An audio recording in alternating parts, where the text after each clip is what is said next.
إيه أصير أحسن، أصير أحسن، أصير أحسن. إيه أصير أحسن، أصير أحسن، أصير أحسن. إيه أصير أحسن ولا يمنعني شيء، مدام راسي حي بسوي اللي علي. إيه أصير أحسن بما إني نويت وعزمت وخطيت بكمل ما بديت. إيه أصير أحسن ولا يمنعني شيء، مدام راسي حي بسوي اللي علي. إيه أصير أحسن بما إني نويت وعزمت وخطيت بكمل ما بديت. ماني خايف ولاني واقف، أنا ماشي وقلبي شايف. التحدي ادواه عندي حتى لو بصعب واقسى مواقف.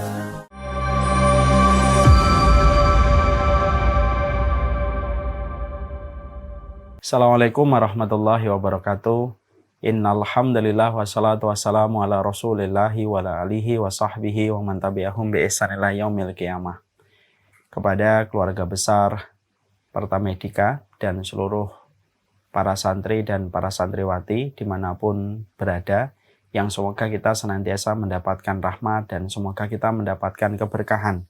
Yang tidak kalah pentingnya, semoga kita mendapatkan petunjuk jalan ilmu dari kebenaran yang disampaikan oleh Allah dan Rasul-Nya. Karena sesungguhnya para ulama banyak sekali menjabarkan dan banyak sekali menjelaskan. Belum tentu seseorang itu ketika mereka menjadi muslim, mereka mendapatkan pemahaman yang benar. Karena hari ini berjamuran banyak sekali pemikiran yang apabila ditelusuri bisa jadi pemikiran itu bertentangan dengan apa yang disabdakan oleh Rasulullah SAW. Dan tentunya inilah yang menjadikan kita di dalam zaman yang penuh fitnah ini, kita memohon kepada Allah supaya Allah memberikan kepada kita kesehatan, Allah memberikan kepada kita keberkahan dan rahmat-Nya, dan semoga kita diberikan pemahaman yang benar, karena mendapatkan pemahaman yang benar merupakan salah satu kenikmatan besar. Setelah kenikmatan Islam Allah berikan pada kehidupan hati dan jiwa kita. Jadi jangan menganggap bahwasanya kenikmatan yang besar itu pada rumah kita, bukan pada mobil kita, dan bukan pada seluruh finansial dan harta yang mampu kita kumpulkan. Tetapi sesungguhnya kenikmatan yang besar setelah kenikmatan Islam, yaitu adalah ketika kita diberikan pemahaman. Sebagaimana pemahaman yang disabdakan oleh Rasulullah, sebagaimana yang dipahami oleh para sahabat. Dan itulah pentingnya kita memohon kepada Allah Subhanahu wa Ta'ala supaya kita diberikan jalan ilmu, sebagaimana ilmu yang ditunjukkan oleh Rasulullah. Ilmu pada dasarnya menjadikan yang bengkok menjadi lurus, menjadikan yang keruh menjadi bening, menjadikan yang buntu menjadi lapang, dan tidaklah satu persoalan dan permasalahan yang terjadi menimpa pada kehidupan kecuali solusinya ada pada ilmu. Semoga kita mendapatkan ilmu, semoga kita bermakmum kepada ilmu yang betul-betul diajarkan oleh Nabi, terhindar dari berbagai macam ilmu yang sering kita jumpai, yang justru bisa menunjukkan kita, yang bisa justru menjerumuskan kita kepada kerusakan dan kebatilan. Kepada Allah kita bersyukur, kepada Allah kita memohon kesehatan dan memohon kepadanya supaya kita diberikan pemahaman yang benar. Alhamdulillah, tentunya senantiasa kita bersyukur kepada Allah Subhanahu wa Ta'ala atas setiap anugerah dan karunia yang Allah berikan kepada kita. Karena dengan kesyukuran akan menciptakan kecukupan di dalam kehidupan kita. Karena sesungguhnya takaran yang Allah berikan pada setiap manusia adalah takaran yang tepat, yang tidak pernah salah. Takaran Allah adalah takaran yang mustahil untuk salah di dalam takaran kepada setiap makhluknya. Allah memberikan apapun yang kita butuhkan, walaupun terkadang Allah tidak memberikan apa yang kita inginkan. Bagi Allah, kalau Allah ingin untuk mengabulkan semua keinginan manusia, itu mudah bagi Allah, dan itu tidak sama sekali mengurangi kerajaan Allah. Kun fayakun, jadi. Tapi kenapa Allah tidak memberikan semua keinginan kita? Karena tidak setiap keinginan itu baik untuk kita dan kehidupan di akhirat kelak kita nanti. Inilah yang menjadikan kita bersyukur. supaya di dalam kita bersyukur, maka kita semakin sederhana ketika memandang kehidupan, ketika menyadari bahwasanya kita telah dicukupi oleh Allah semua kebutuhan kita. Dan tentunya semakin menyederhanakan keinginan-keinginan di dalam kehidupan kita. Saya pernah tanya sama guru saya, gimana sih tanda laki-laki itu bertanggung jawab? Maka beliau menyampaikan laki-laki itu bertanggung jawab, cirinya banyak. Salah satunya adalah ketika mereka sederhana di dalam keinginan. Makanya inilah yang menjadikan kita bersyukur. Kita bersyukur atas setiap karunia, kita bersyukur atas setiap anugerah yang Allah berikan kepada kita. Supaya semakin sederhana keinginan kita. Karena semakin sedikit keinginan yang kita miliki, semakin lapang dan mudah bagi kita meraih kebahagiaan. Karena jarak antara kita dengan kebahagiaan hanyalah sebatas pada barang yang belum kita dapatkan ketika kita inginkan. Hanya itu saja. Makanya ketika kita sederhana di dalam keinginan, maka sesungguhnya hati kita menjadi tenang, hati kita menjadi bahagia, dan kita akan merasa cukup dengan apa yang Allah berikan pada kehidupan kita. Bagaimana bisa menciptakan hati yang sederhana di dalam memiliki keinginan? Yaitu di dalam kita bersyukur. Orang kalau semakin bersyukur, maka semakin sederhana dia memiliki keinginan. Karena sumber kegelisahan itu ya keinginan.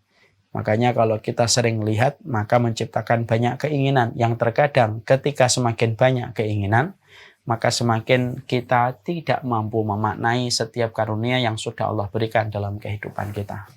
Inilah yang menjadikan kita bersyukur kepada Allah dalam setiap kehidupan kita. Karena sesungguhnya hidup kita pasti cukup kalau kita selalu memiliki kebutuhan, di mana kebutuhan itu selalu dicukupi oleh Allah. Tapi kehidupan kita tidak akan pernah cukup kalau kita terlalu banyak memiliki keinginan.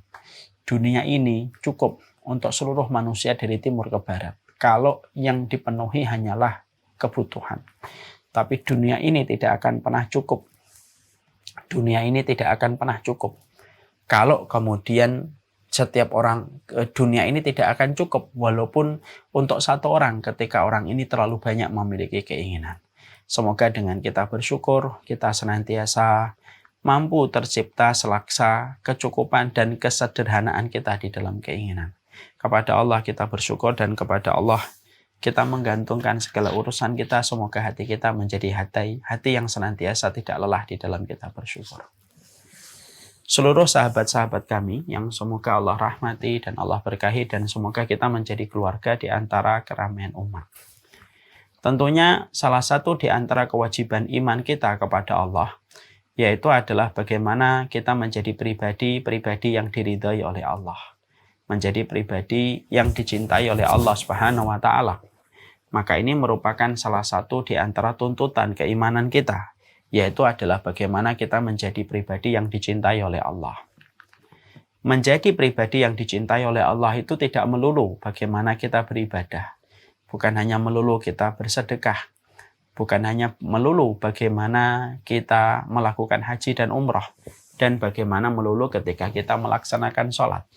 Memang betul sholat, sedekah, haji merupakan ibadah-ibadah yang bisa menjadikan kita menjadi pribadi yang Allah cintai dan Allah ridhai. Karena itu merupakan bentuk ketaatan. Tapi tentunya bagi orang yang beriman, paham ketika mereka telah menuntut ilmu, bahwasanya menjadi sesuatu yang dicintai oleh Allah bukan hanya pada ketaatan, tapi pada karakter-karakter yang harusnya kita miliki, pada karakter keislaman, yang harusnya bisa menjadikan kita istimewa di hadapan Allah dan menjadikan diri kita hebat di hadapan Allah.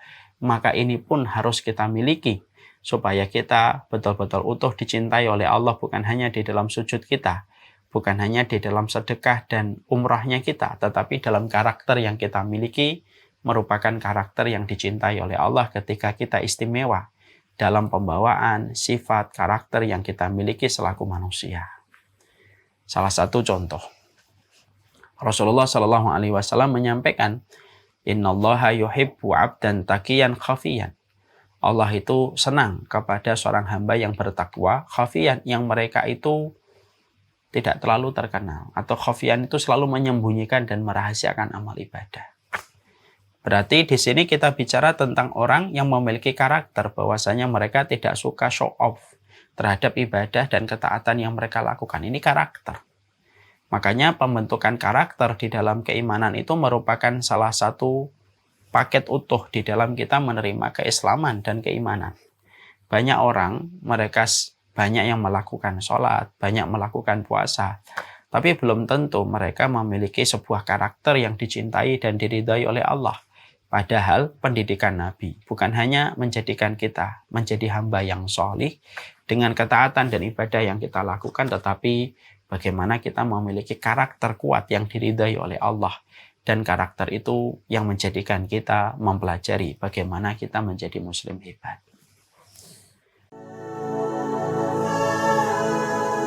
Saya pernah bertemu dengan seseorang yang menceritakan tentang salah satu circle sahabatnya dalam kondisi bergesekan yang luar biasa.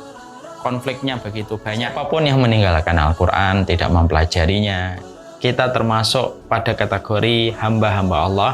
Maka sesungguhnya setelah kita mendengarkan suara qari ini, karena sesungguhnya Islam itu betul-betul menempatkan persamaan dalam setiap anak itu bukan sesuatu yang gampang, terutama ketika mereka kita perintahkan untuk sholat. Kehidupan itu akan menghadapkan kita kepada orang yang kejujuran, yang menjadikan kita akhirnya mengetahui ini wanita apa yang diperbuat sampai setiap keluarganya ketika dimakamkan saya melihat kejadian. Apalah arti baik secara zahir kalau Allah saja memberikan diskon dan dispensasi selama 1 bulan itu 1 pekan mereka tidak beribadah. Inilah dunia. Bagaimana cara kita memahami dunia ini? Lihat doanya Umar bin Khattab. Allah yang mengetahui bahwasanya Nabi Muhammad adalah orang yang paling beriman. Kapan seseorang itu berjalan di atas kaidah Rabbani? Kapan seseorang itu berjalan di atas perbanyak sumpah? Karena orang yang memperbanyak sumpah itu akan mendapatkan. Mereka suka mengatakan la tuhaditsuna illa bil Quran. Ini adalah mobil-mobil limited edition. Harganya 10 kali lipat. Kita rubah narasi menjadi aksi. Mari kita rubah setiap. Kalau merasa tidak tahu, dia tidak akan sombong. Orang kalau merasa tidak tahu, dia selalu menelisik detail.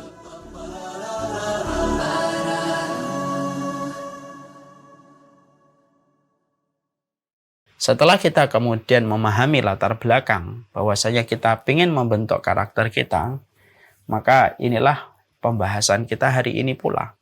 Bahwasanya pembahasan kita masih berkutat bagaimana setiap karakter hebat dalam diri seorang muslim itu adalah bagaimana mereka mengobati, bagaimana mereka mengatasi kendala diri mereka.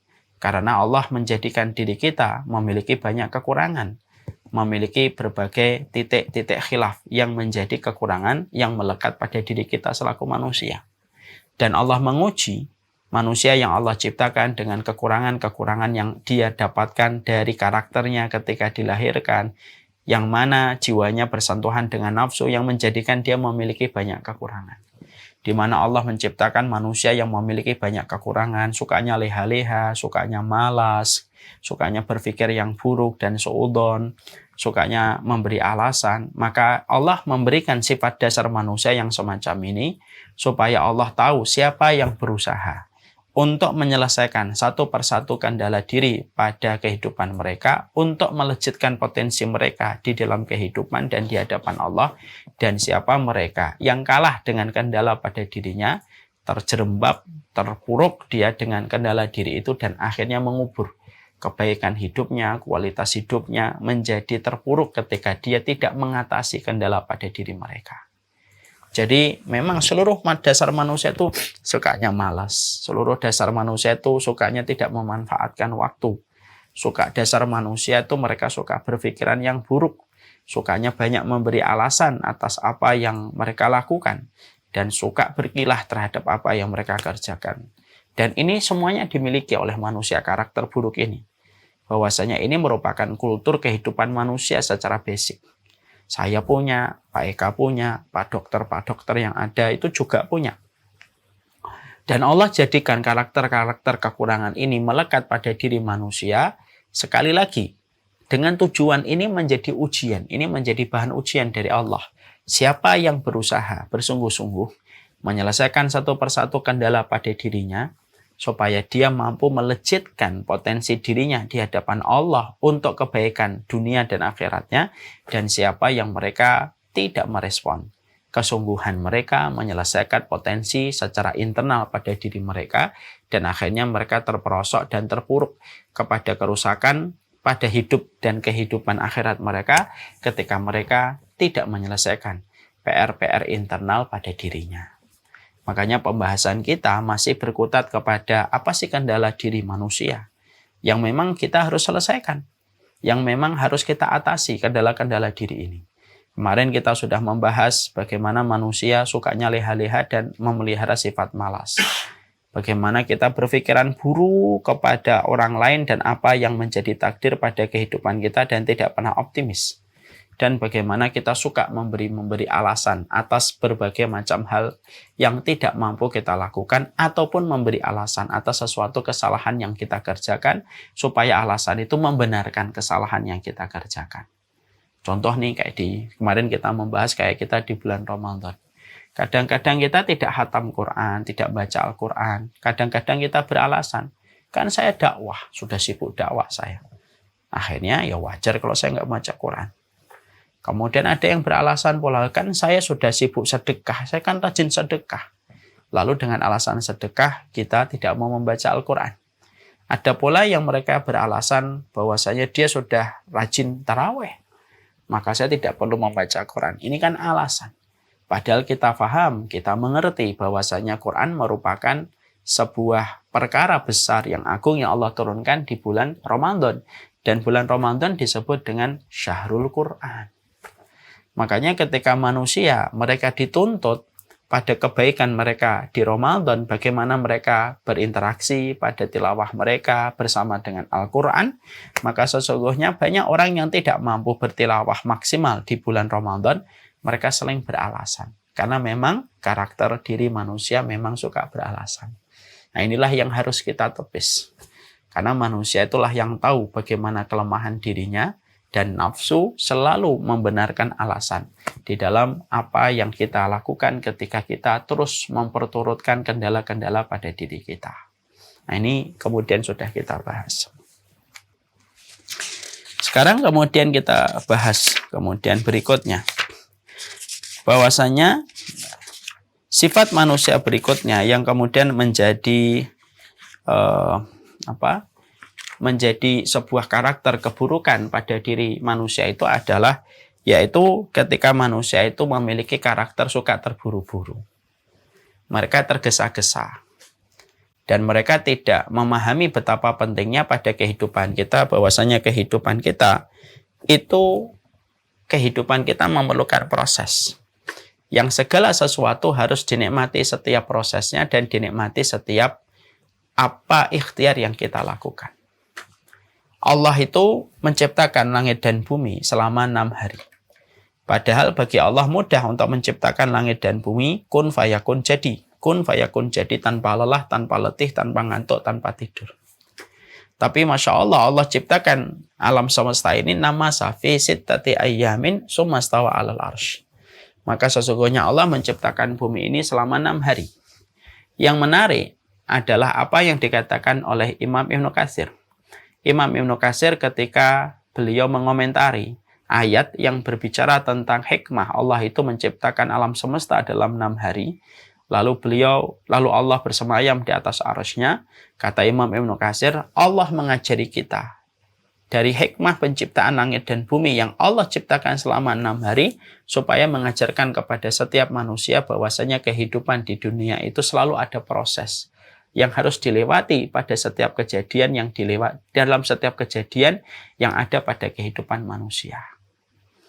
Maka inilah yang kemudian kita harus paham, bahwasanya kehidupan adalah memerlukan sebuah proses, menikmati proses dalam segala apapun yang kita inginkan pada setiap jalan kehidupan kita. Tapi karakter manusia itu disebutkan oleh Allah di dalam surat Al-Isra ayat yang ke-11, bahwasanya manusia itu memang makhluk yang suka terburu-buru. Di mana kita sering tidak menyadari bahwasanya sifat terburu-buru inilah yang menjadi salah satu sumber banyak kerusakan dalam kehidupan kita.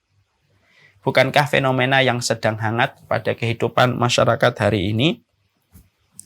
Kita mendapati fenomena yang sedang hangat adanya flexing dengan kekayaan yang didapatkan secara instan, itu sudah menjadi sebuah pelajaran dan mata kuliah kehidupan bagi kita, bahwasanya memang manusia itu tidak suka menikmati prosesnya.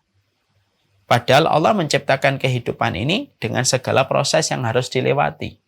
Dan ternyata ketika manusia tidak mampu menangkap hikmah bahwasanya kehidupan kita selalu ada proses yang harus kita berikan dengan kesabaran, maka terjadilah berbagai macam kerusakan dan apa yang sedang hangat kita lihat di masyarakat dengan fenomena flexing dan mendapatkan harta secara instan, maka itu merupakan bagian dari apa yang sudah diingatkan oleh Allah.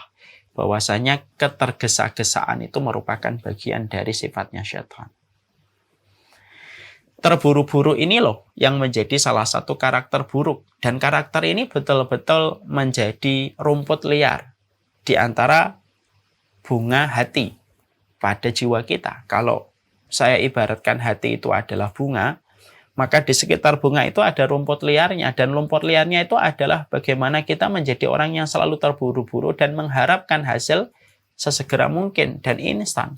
Dan kita tidak pernah menyapih diri kita, tidak pernah berusaha di dalam apapun yang kita inginkan, apapun yang kita lakukan adalah bagaimana menunggu dengan sabar. Dari setiap proses waktu yang Allah tetapkan pada setiap manusia tidak terlepas dari proses waktu. Kenapa Allah jadikan seorang wanita mengandung harus 9 bulan?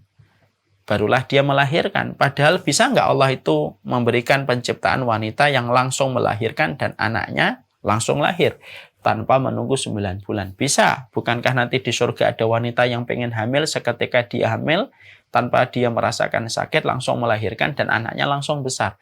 Karena dalam kehidupan di surga tidak ada proses. Semuanya terjadi dengan begitu saja sesuai dengan keinginan kita. Kullu mashtahat nafsuka waladat ainuka. Apapun yang kamu inginkan langsung kamu dapatkan dan kamu peroleh. Beda pada kehidupan di dunia.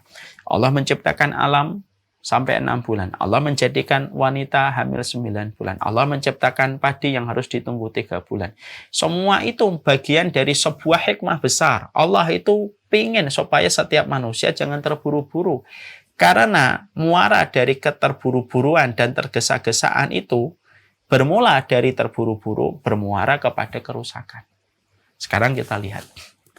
Karena kita ingin makan daging dan produsen daging ayam mendapati pasar yang luar biasa besar. Dan kita suka sekali ingin mendapatkan barang secara cepat.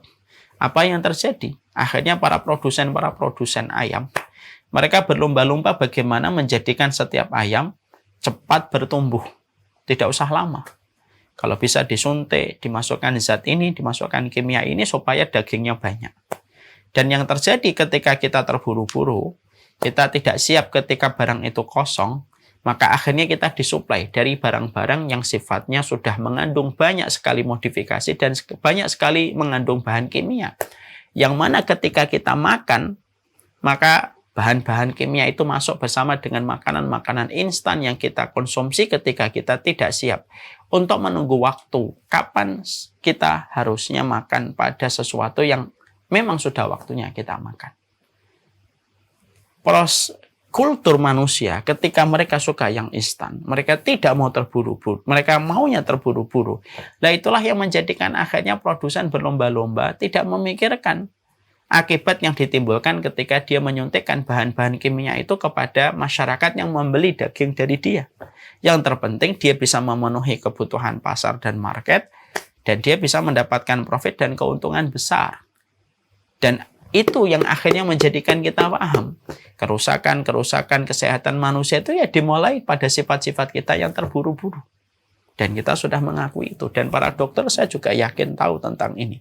Jadi ternyata turunnya kualitas kita di dalam kesehatan, ya salah satunya karena makanan-makanan yang semacam itu, yang dimasuki dengan bahan kimia.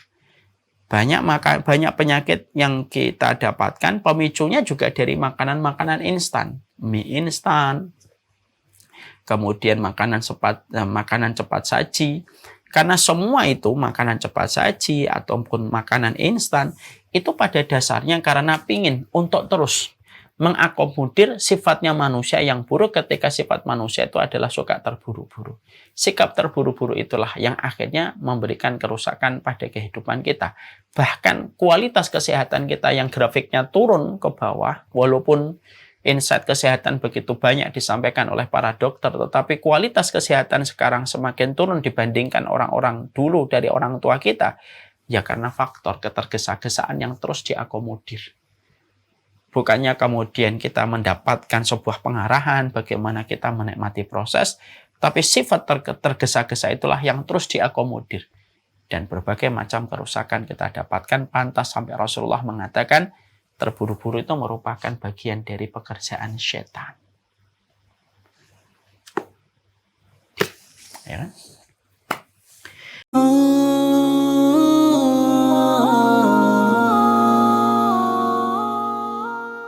Pada suatu hari, Ibrahim bin Adham pergi berburu dan berhenti di tempat peristirahatan. Hasanah itu melebihi semua hadiah-hadiah mewah yang diberikan oleh orang lain kepada kita. Sampai Rasulullah menyampaikan di dalam salah satu riwayat, khairul quruni qarni, summal ladzi yalunahum, summal ladzi yalunahum. Kenapa doa ini termasuk salah satu doa 40 Robbana yang kita harus lakukan? Masya Allah, luar biasa bagaimana Umar bin Khattab menjaga hatinya. Letakkan peraturan untuk anak, untuk suami, untuk istri, untuk orang-orang di sekitar kita. Jadi mereka sudah betul-betul kosong. Mereka sudah menggadaikan ibunya, menggadaikan anaknya, menggadaikan istrinya, sudah tidak diterima. Mendapati keluarga kita berangkat lebih dulu, jam keberangkatan mereka kepada alam barzah. Anak kita kalau umur 10 tahun tidak menegakkan sholat, kita disuruh mukul. Pukulan yang tidak sakit. Siapapun yang apabila dalam kehidupan ini yang mereka harapkan itu hanyalah apa yang ada di sisi manusia. Maaf ya, coba kita merenungkan. Kalau kita mungkin ketika melihat bagaimana peristiwa, semua tata cara di dalam kita berdoa, contohnya menyebut Asmaul Husna, salawat kita kepada Rasulullah. Kita juga mendapati dalam kehidupan kita, selain dari faktor makanan, dari dampak buruk yang kita peroleh dan kita dapatkan, kalau kita tidak mengatasi kendala diri kita, bahwasanya diciptakannya manusia itu memiliki basic, mereka itu suka terburu-buru, kecuali mereka yang berusaha mengendalikan sifat keterburu-buruan dan ketergesa-gesaan ini. Bukankah banyak orang itu mengambil riba itu juga karena buru-buru dan tergesa-gesa untuk memiliki sebuah benda dan sebuah barang. Lambatnya satu rezeki yang datang pada kehidupan dia menjadikan dia tidak sabar untuk menunggu dalam proses. Akhirnya dia ngambil dengan cara yang diharamkan oleh Allah, dengan cara riba.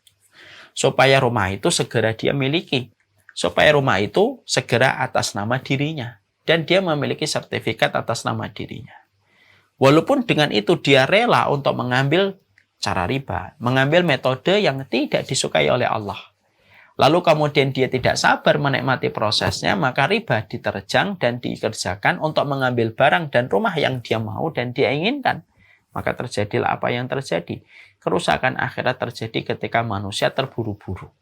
Ketika ingin mendapatkan satu benda, satu barang, ketika dia tidak sabar menunggu ketetapan Allah bahwasanya barang itu nanti bisa jadi miliknya kalau memang Allah takdirkan, akhirnya dia mengambil riba. Dan ketika mengambil riba, ya sudah jelas. Dia hidupnya diperangi oleh Allah dan Rasulnya.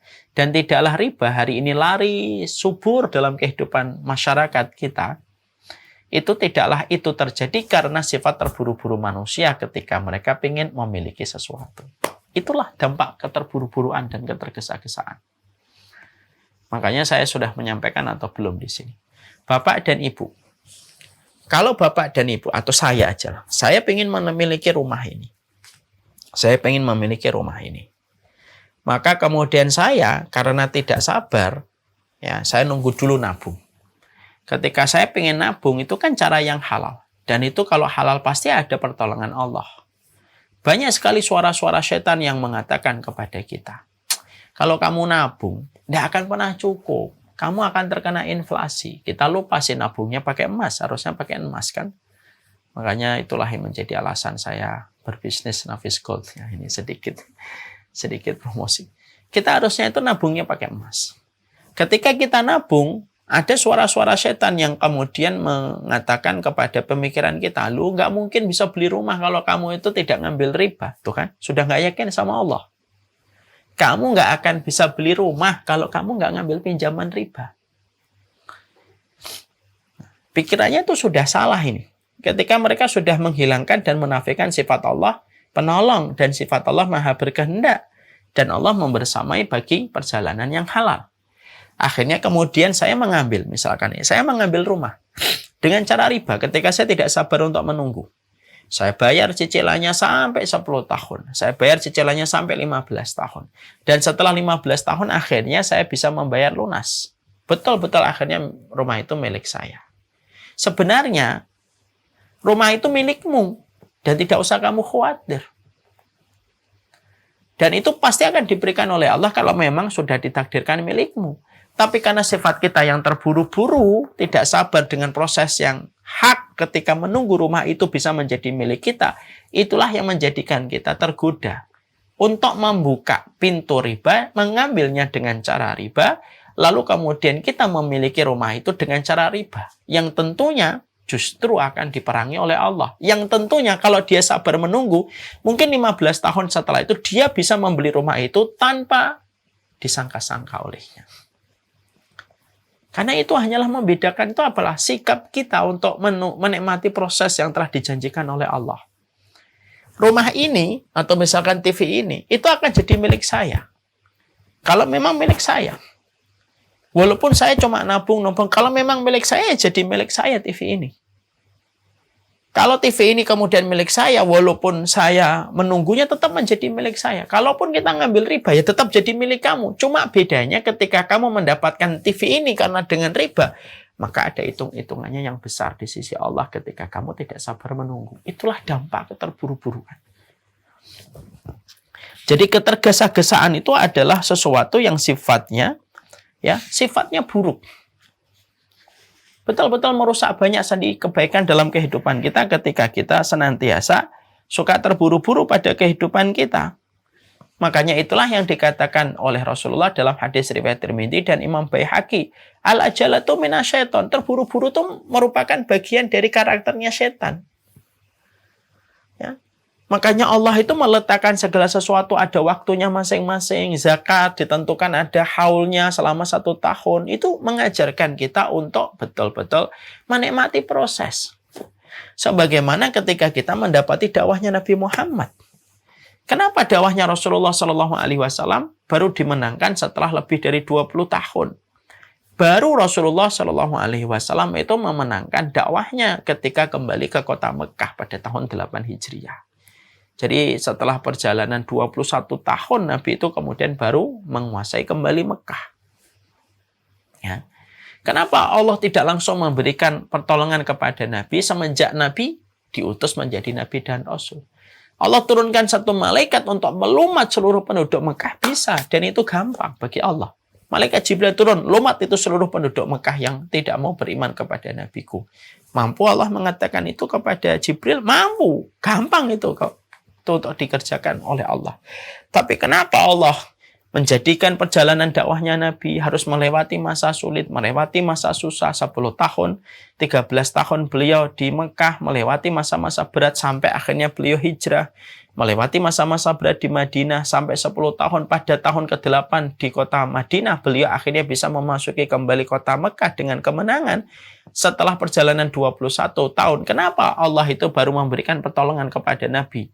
Dengan pertolongan dan kemenangan setelah 21 tahun, padahal Allah bisa dalam sekejap memberikan pertolongan besar kepada Nabi untuk meluluh lantakkan seluruh orang yang memusuhi Nabi Muhammad, itu mengajarkan kepada kita. Nikmat proses itu harus betul-betul kita berikan pada kualitas kehidupan kita. Menikmati proses itulah ketika Allah mengajarkan kepada kita bagaimana Allah menolong Nabi Muhammad. Makanya yang kita pahami adalah, Nabi Muhammad aja ditolong setelah 21 tahun kok. Baru diberikan kemenangan. Kalau hitung-hitungan kasaran kita, kalau kita kali 2 para sahabat Nabi, berarti kalikan 2, 21 kali 2, 42 tahun. Kita baru bisa merasakan kemenangan kan? Padahal kita mungkin belum tentu kali 50-nya para sahabat Nabi. Itu mengajarkan kepada kita bahwasanya segala sesuatu dalam kehidupan kita, dari tatanan dunianya, dari tatanan syariatnya, dari tatanan ibadah, semuanya mengajarkan kepada kita. Semua itu butuh proses, tidak bisa instan sebagaimana kita membalikkan tangan dalam kehidupan kita. Itu yang harus kita mengerti.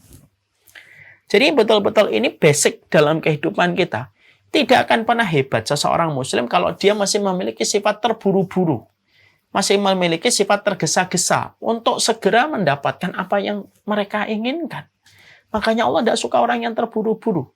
Makanya doa itu dikabulkan selama dia tidak terburu-buru.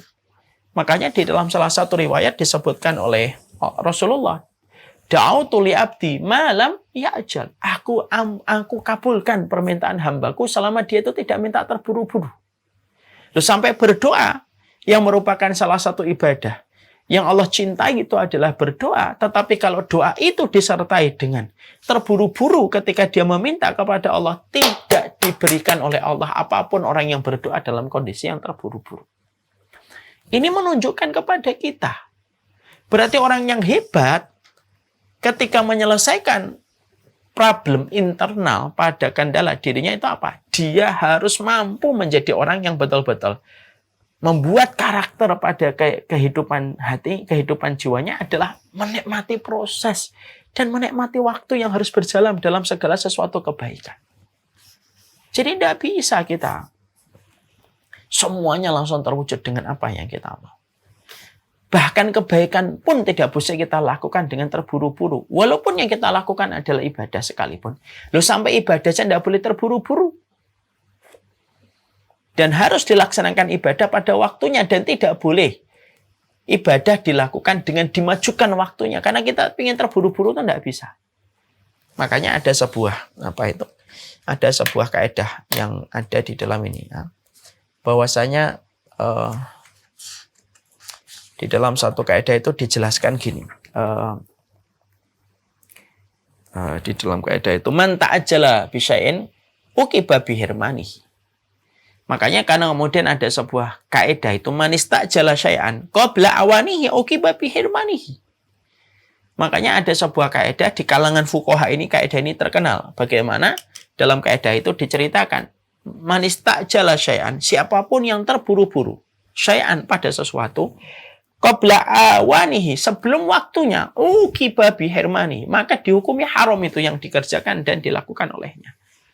Kalau kemudian dia terburu-buru sholat duhur, ya harusnya kemudian jam 12, dia jam 10 dia sholat duhur, tidak akan diterima walaupun yang kamu lakukan adalah ibadah yang Allah cintai dan menjadi rukunnya sholat, atau rukunnya ibadah, itu tiangnya ibadah, yaitu sholat.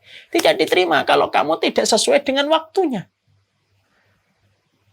Jadi semua itu mengajarkan kepada kita nikmatin proses.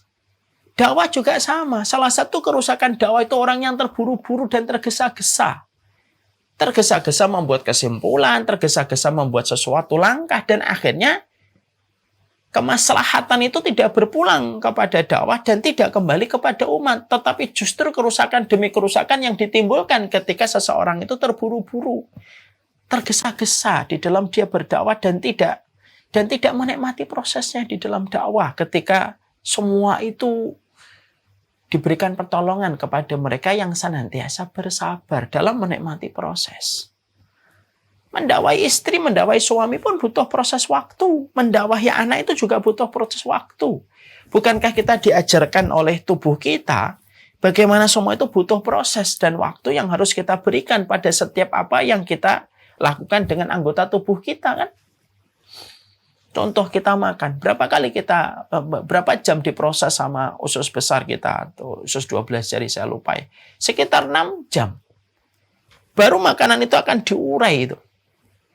Kalaulah makanan ternyata menguraikannya sepanjang itu oleh organ pencernaan kita di dalam perut kita, ketika mendapatkan asupan makanan masuk ke dalam tubuh mereka, nah kita bisa bayangkan, berarti itu yang kita harus betul-betul lakukan pada kehidupan kita.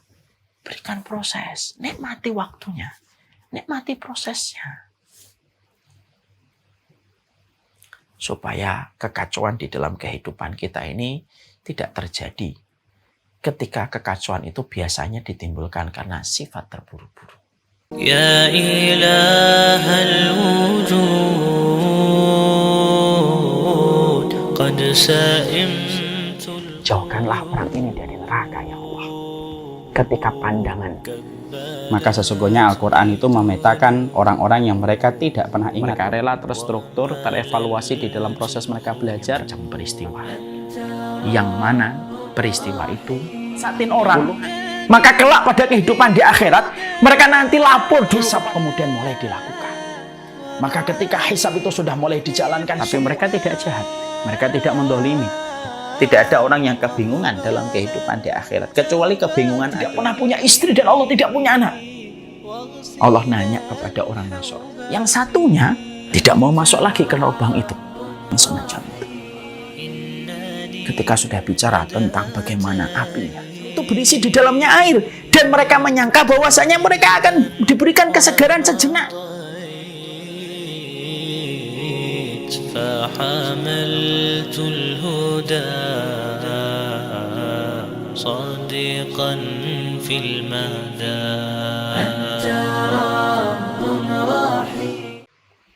Didik anak. Kadang-kadang kita tergiur dan tergoda dengan cara instan. Marah. Ini juga teguran buat saya yang kadang-kadang masih suka marah. Marah kita. Tanpa kita menyadari bahwasanya sifat marahnya kita kepada anak itu memang instan, bisa menjadikan anak langsung diam.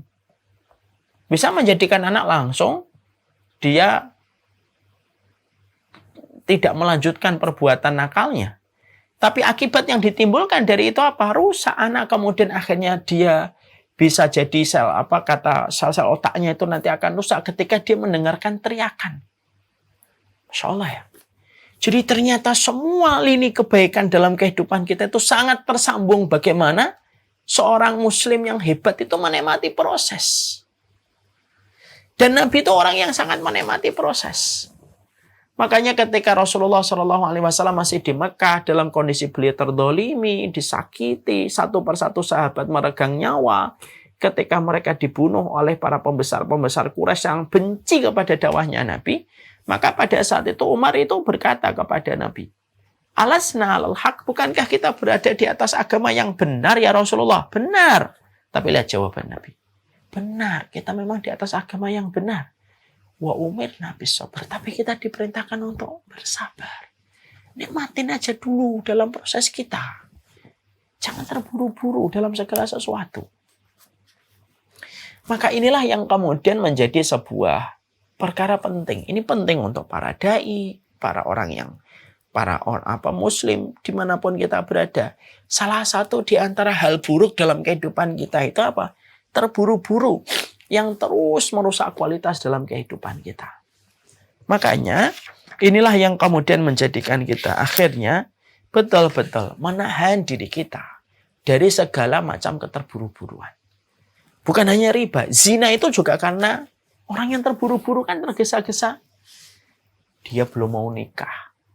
Tapi terburu-buru pengen merasakan nikmatnya. Akhirnya dia mengambil dengan cara yang haram. Dia berzina. Karena dia sebenarnya bisa mendapatkan itu ketika dia menikah.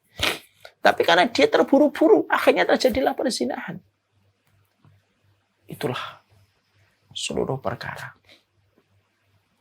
dalam kehidupan kita, bahwasanya kita tidak bisa. Kehidupan ini tidak akan bisa dikalahkan ketika kita tidak memiliki sebuah karakter tenang dalam kehidupan. Maaf ya Pak dan Ibu ya. Bahkan kita mendatangi sholat aja tidak pernah buru-buru. Kita pergi ke masjid, mendengar iqamah. Idza sami'tumul iqamah fala ta'tuha illa bisakinah wa waqar. Bahkan kemudian ketika kita mendatangi sholat. Ketika Rasulullah mengatakan, kalau kamu mendatangi sholat, sudah mendengarkan qomat, fala ta'tuha illa bisakinah. Jangan mendatangi sholat itu kecuali dalam kondisi sakinah. Tenang, nggak usah terburu-buru. Terus sampai urusan sholat pun kita disuruh tenang. Kita kemudian tidak terburu-buru. Ya. Sampai urusan ketika kita membaca Al-Quran, Rasulullah pernah ditegur oleh Allah kan, jangan buru-buru membaca Al-Qurannya. Wala ta'jal, jangan kamu terburu-buru. Padahal membaca Al-Quran. Membaca Quran tidak boleh terburu-buru. Tetapi ketika membaca Al-Quran dalam kondisi tartil, warattilil Qur'ana tartila. Maka Tartillah ketika kamu membaca Al-Quran, jangan buru-buru.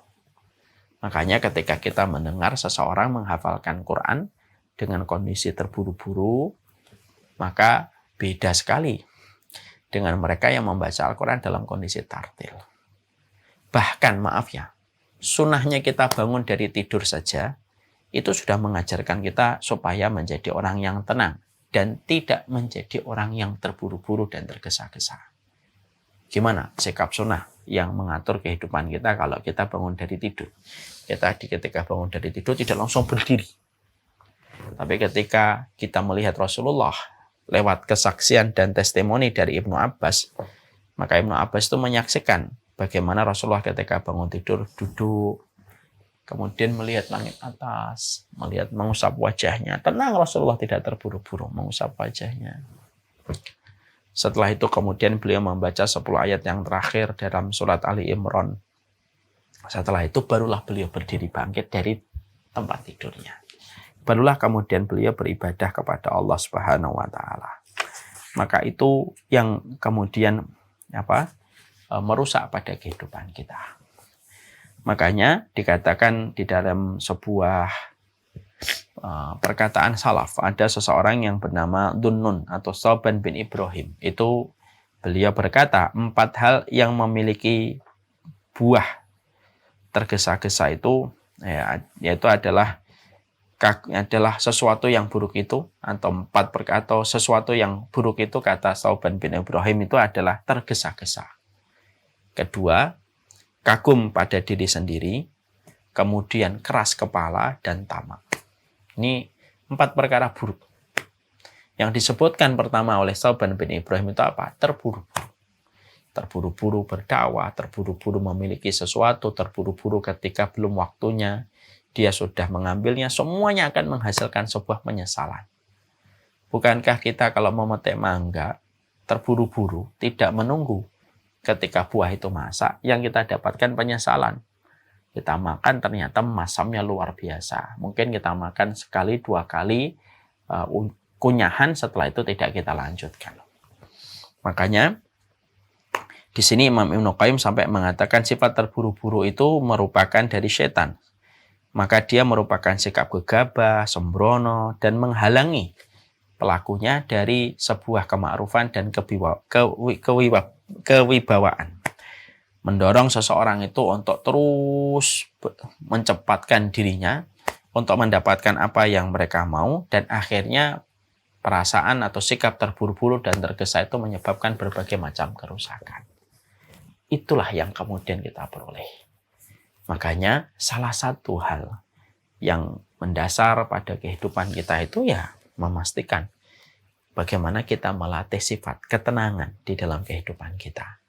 Tenang di dalam beribadah, tenang di dalam ketaatan, tenang di dalam semua perkara-perkara kehidupan yang harus dinikmati prosesnya. Kata-kata menikmati proses itu hari ini sedang tren di banyak sekali sekolah-sekolah training bisnis. Banyak sekolah-sekolah training bisnis itu di sosial media bertebaran video-videonya.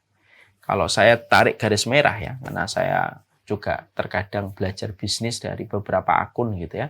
Kalau saya tarik itu garis merahnya atau benang merahnya dari semua konten-konten itu apa? Selalu ada kata-kata begini, nikmati proses. Bisnis itu nikmati proses. Selalu ada kata-kata menikmati proses, menikmati proses. Seakan-akan kata-kata ini merupakan kata yang lahir dari para pebisnis yang handal. Padahal ini merupakan kata yang datang dari Allah. Siapapun yang mereka selalu dalam kondisi menyapih dirinya, menyapih jiwanya dari sifat buruk, ketergesa-gesaan, dan keterburu-buruan, maka yang akan didapatkan adalah sesuatu yang memuaskan dan sesuatu yang melapangkan. Siapapun manusia pada lapangan kehidupan mereka, ketika mereka senantiasa terburu-buru, tergesa-gesa, tidaklah sesuatu yang bermula pada satu ketergesa-gesaan dan keterburu-buruan, kecuali bermuara kepada segala macam penyesalan dan kerusakan. Makanya Masya Allah, ya, maka semoga dengan kita mengetahui ini merupakan sebuah karakter basic manusia, itu memiliki sifat terburu-buru. Nah, inilah yang menjadikan kita memohon kepada Allah supaya Allah memberikan kepada kita sifat at-ta'anni. At-ta'anni itu adalah sifat tenang di dalam segala pembawaan yang kita miliki. Makanya Nabi mengatakan at-ta'anni minallah wal ajalatu minasyaitan dalam riwayat Baihaqi. Maka kemudian dikatakan tenang pembawaannya minallah, sifat ketenangan yang Bapak dan Ibu peroleh dalam segala sesuatu, menyikapi segala sesuatu tenang gitu. Maka sifat itu merupakan sifat yang datang dari Allah langsung.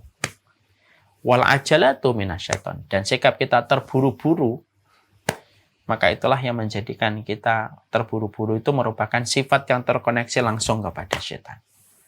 Jadi kalau ada di antara kita ngelihat teman kantor kita, dia tenang pembawaannya. Kalau ada berita, tidak langsung terburu-buru menyikapi. Dia tidak langsung terburu-buru membenarkan setiap berita yang datang ke handphonenya. Dia tenang, dia cek, dia recheck, dia double check, dia cross check. Ada 4 ya, cek, recheck, double check, cross check. Dia kerjakan, maka dia tidak akan menjadi orang yang menjadi bulan-bulanan. Hari ini sering sekali orang-orang yang dengki sama Islam, mereka melemparkan satu isu.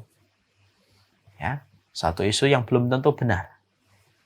Lalu disebarkan lewat pesan berantai kepada banyak kaum muslimin.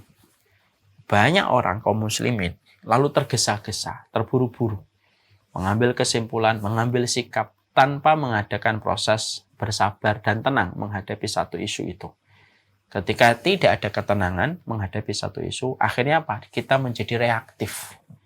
Ketika reaktif, akhirnya apa? Yang terjadi adalah banyak sekali penyesalan yang kita dapatkan karena akhirnya menjadi bumerang yang balik kepada diri kita, yang dilakukan sama orang yang dengki sama Islam ketika pengen merusak Islam, ketika kaum musliminnya begitu mudah untuk dipancing. Makanya inilah yang kita harus selalu merenungkan. At-ta'anni minallah wal ajalatu minasyaitan. Ketenangan itu datang dari Allah. Ketenangan itu datang dari Allah. Ketergesa-gesaan itu datang dari syaitan. Nikmati prosesnya. Kalau kita berdakwah sama anak kita, nikmati prosesnya. Kalau belum bisa hari ini, mungkin besok anakmu baru akan taat kepada Allah. Kalau tidak bisa besok, mungkin pekan depan. Kalau tidak bisa pekan depan, ya mungkin bulan depan. Karena memang mendakwahi anak, mendakwahi keluarga, memang terkadang sebagaimana menanam benih. Kita tidak tahu kapan benih itu akan tumbuh dan kita petik panennya. Ada orang dakwah, dia nanam benih. Dalam waktu yang sekejap, benih itu langsung dia panen. Anaknya dia dakwahin, anaknya langsung mengikuti apa yang disampaikan orang tuanya. Tapi ada banyak keluarga yang orang tuanya mendakwahi, tapi anaknya itu menjadi ujian. Anaknya tidak merespon, anaknya menampe, anaknya skeptis terhadap apa yang dilakukan oleh orang tuanya. Tapi lama, bertahun-tahun setelah itu barulah dia sadar. Kita tidak pernah tahu. Makanya Allah tidak pernah meminta hasil. Dan itu perkataan itu dalam. Ketika Allah tidak pernah melihat hasil, yang Allah lihat itu prosesnya, berarti mengajarkan kepada kita, ya nikmati proses dalam kehidupan kita. Bapak dan Ibu, saya pernah dapetin ada seseorang bertaubat.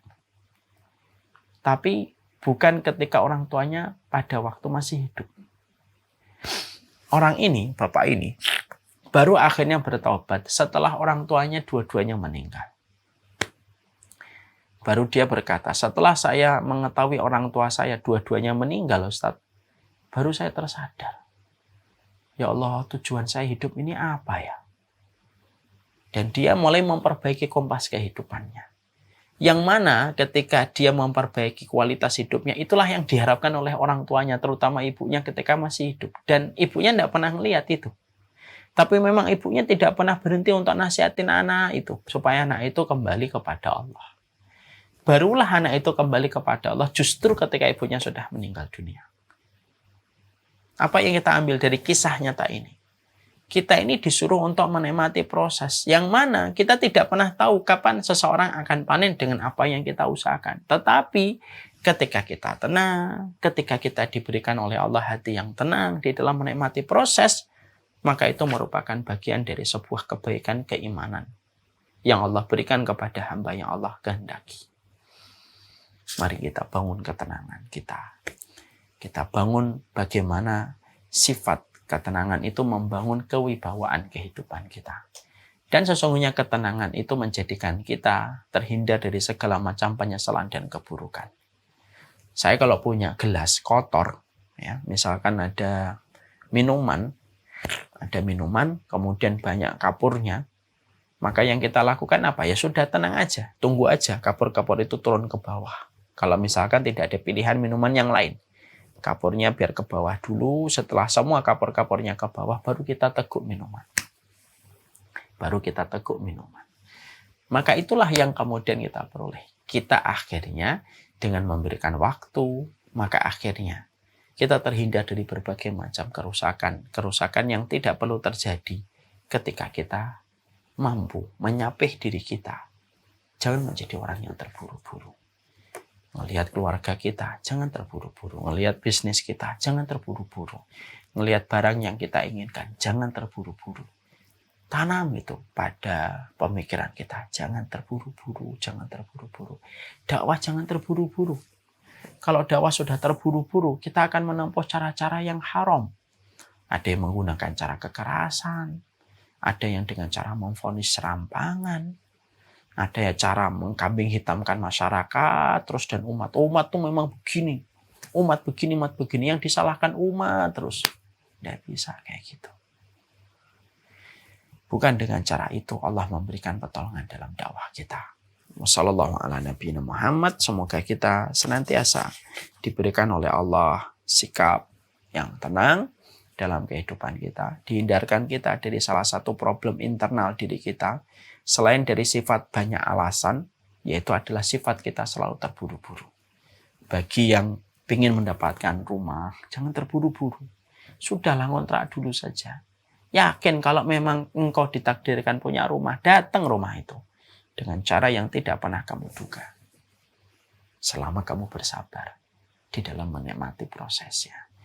Janganlah tergesa-gesaan menjadi pembenaran kita, mengambil riba, menyalahkan keluarga ketika mereka tidak merespon omongan kita, menjadikan kita ada yang berzina dan seluruh kerusakan yang lainnya hanya disebabkan karena kita tidak tahu. Sifat terburu-buru sudah diingatkan oleh Allah berkali-kali di dalam Quran dan hadis.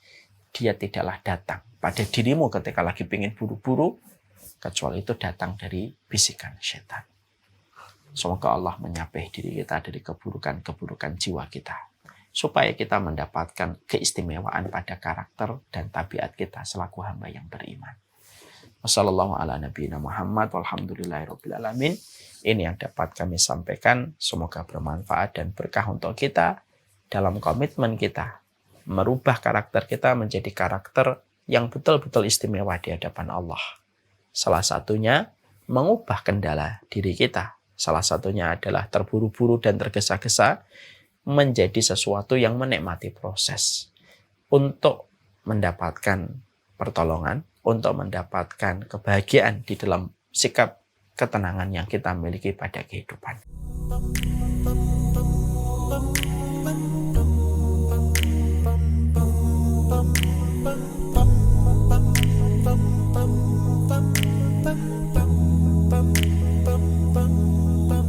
If I should ever leave this life, then this is my goodbye. No, I will always love you, and I won't ever leave your side. Please know that I did my best, and I've been nothing but blessed. I pray that we meet again in our new address. Oh yes, in heaven, with you every second, in the Prophet's presence. So take this moment to remember